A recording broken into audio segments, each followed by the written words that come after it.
So, Rolex hat sehr, sehr lange, seit glaube ich 2015, die Preise nicht mehr erhöht und deswegen geht das Gerücht einer Preiserhöhung eigentlich seit Jahren die ganze Zeit umher. Aber jetzt ist es definitiv soweit. Rolex wird zum 1. Januar 2020 die Preise erhöhen und zwar um 6,5%.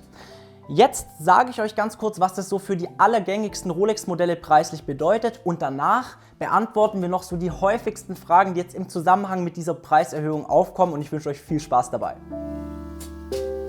Kurze Info vorneweg, soweit wir wissen, rundet Rolex immer auf die vollen ungefähr 50 bis 100 Euro auf. Das heißt, die Preisangaben, die wir hier machen, sind vielleicht um 50 oder maximal 100 Euro ab und an dagegen. Kommen wir jetzt aber so zu den gängigsten Modellen und was die Preiserhöhung für die bedeutet. Beispielsweise Submariner No Date lag vorher bei 6.800 Euro und wird ab dem 1. Januar 2020 bei ungefähr 7.250 Euro liegen.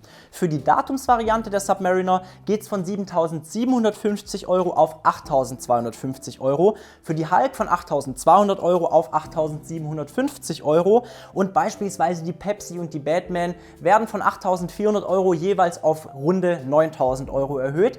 Die Rolex Daytona in Stahl hat früher bzw. wird bis zum 31. Dezember noch 11.300 Euro kosten und wird dann ab dem neuen Jahr für einen Preis von etwa 12.000 bis 12.050 Euro verfügbar sein. Und beispielsweise das Einstiegsmodell für die Rolex, die Oyster Perpetual 39, hat bisher 5.150 Euro gekostet und wird dann ab dem neuen Jahr 5.500 Euro kosten. Und ganz viele weitere Preisinfos gibt es noch auf unserer Webseite. Link poste ich euch unten in die Videobeschreibung. Kommen wir also jetzt direkt zu den allerhäufigsten Fragen, die sich im Prinzip jeder sofort nach so einer Preiserhöhung stellt. Und die allererste Frage, die glaube ich auch schon in einigen Foren heiß diskutiert wird, ist, wie sicher ist denn das jetzt, dass Rolex die Preise erhöht? Und da kann ich euch hundertprozentig sicher sagen, diesmal stimmt die Information. Wir haben von verschiedenen Quellen mitbekommen, dass alle deutschen Rolex-Konzessionäre heute die offizielle Meldung von Rolex bekommen haben. Die nächste Frage, die sich ganz viele stellen, ist, ob sie jetzt den neuen Preis schon zahlen müssen, wenn sie die Uhr 2019 schon bestellt haben.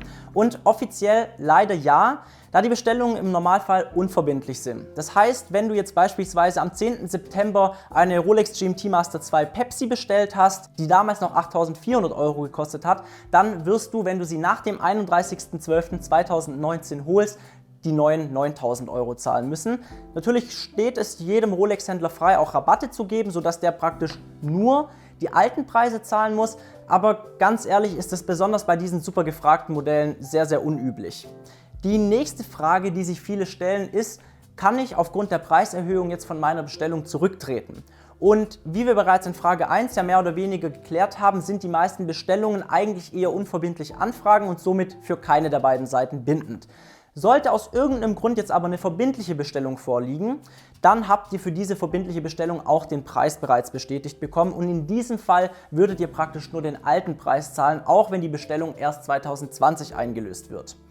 Die letzte und eine ganz heiße Frage, glaube ich, ist, steigen jetzt die Graumarkt- und Gebrauchtpreise auch an? Und da muss man natürlich wieder sagen, das kann man im Voraus unmöglich voraussagen. Ich gebe aber eine vorsichtige Prognose ab. Und zwar glaube ich, dass die Modelle, die jetzt weit über dem Listenpreis gehandelt werden, also zum Beispiel die Daytona, die Pepsi, die Hulk, bei denen wird es, glaube ich, gar keine Auswirkungen geben. Für die Modelle aber, die jetzt rund um den Listenpreis oder leicht darüber gehandelt werden, also gerade Oyster Perpetual 39 oder auch die Rolex Datejust 41, bei denen könnte es schon leichte Auswirkungen geben. Und ich würde jetzt zum Beispiel erwarten, dass sich genau diese Gebrauchtmarkt- und Graumarktpreise auch leicht erhöhen, so wie die Preiserhöhung von Rolex selber. Das war's jetzt für heute, für dieses kurze Video zwischendurch schon wieder von unserer Seite. Jetzt sind wir natürlich auch noch auf eure Fragen gespannt, die ihr gerne hier unten in die Kommentare oder direkt auf unserer Webseite posten könnt. Und wir sind auch heute noch ein bisschen online, damit wir eure Fragen auch beantworten können. Jetzt wünsche ich euch einen schönen Abend und wir sehen uns übermorgen wieder. Bis dann.